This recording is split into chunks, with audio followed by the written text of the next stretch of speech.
Assalamualaikum. Nama saya Nur Amali Yusrina binti Azhar. Hari ini saya akan membentangkan tajuk Ba'i al-Istishna. Okey, mari kita lihat apa itu Ba'i al-Istishna. Pertama, pengertian Ba'i al-Istishna.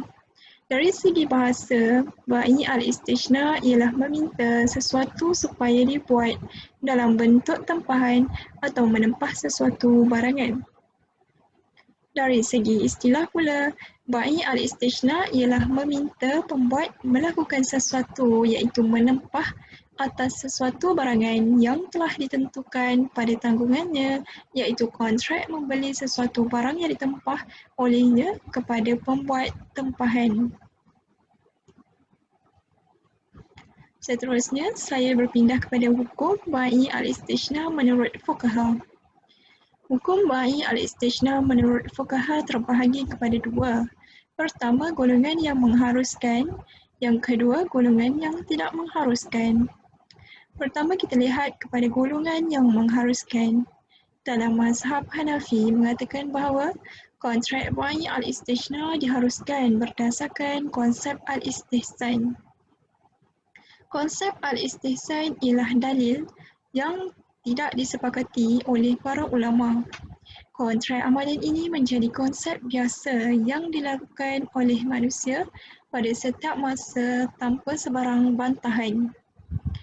Dan yang terakhir, ia juga memberi kemudahan kepada sesuatu urus niaga. Golongan yang kedua pula, golongan yang tidak mengharuskan. Dalam mazhab Syafi'i, mengatakan kontrak al-Istishna tidak diharuskan kerana mengikut konsep qiyas. Dalam mazhab Maliki dan Hambali pula, ia tidak harus kerana kontrak al-Istishna berkaitan dengan kontrak al-Salam. Seterusnya saya beralih kepada rukun jual beli al-Istishna. Rukun jual beli al-Istishna ini terbahagi kepada tiga. Pertama, pihak yang berakad, iaitu penempah dan pembuat. Kedua, sigah kontrak, iaitu ijab dan kabul. Yang ketiga, objek atau barang yang ditempah. Selain itu, syarat sah jual beli al-Istishna terbahagi kepada dua. Syarat pertama ialah syarat pihak yang berakad, iaitu adalah sama dengan syarat pihak yang terlibat, iaitu antara penempah dan pembuat. Syarat kedua pula syarat objek yang ditempah. Ia mesti menjelaskan barang yang ditempah dari segi jenis, ukuran, sifat dan bilangan unit. Kedua pula, barang yang ditempah hendaklah barang yang biasa ditempah oleh orang seperti kasut, beg, pakaian dan sebagainya. Yang ketiga, penyerahan barang yang ditempah mesti dilakukan kemudian. Yang keempat, segala bahan yang diperlukan hendaklah disediakan oleh pembuat.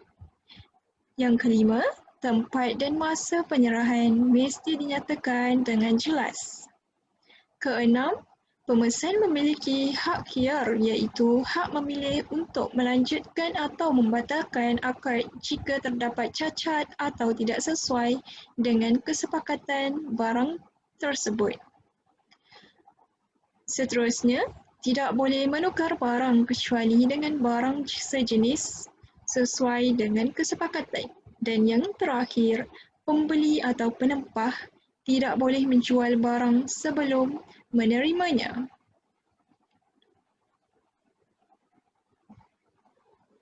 Seterusnya, kita lihat perbezaan al-Istishna dan al-Salam.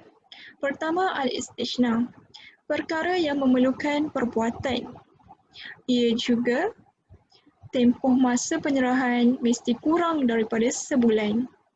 Dan yang terakhir, kontrak boleh dibatalkan sebelum perbuatan barangan yang ditempah dilakukan. Manakala al-Salam pula, objek boleh jadi apa sahaja sama ada perbuatan atau bukan. Dan tempoh masa penyerahan lebih daripada sebulan. Yang terakhir, kontrak tidak boleh dibatalkan.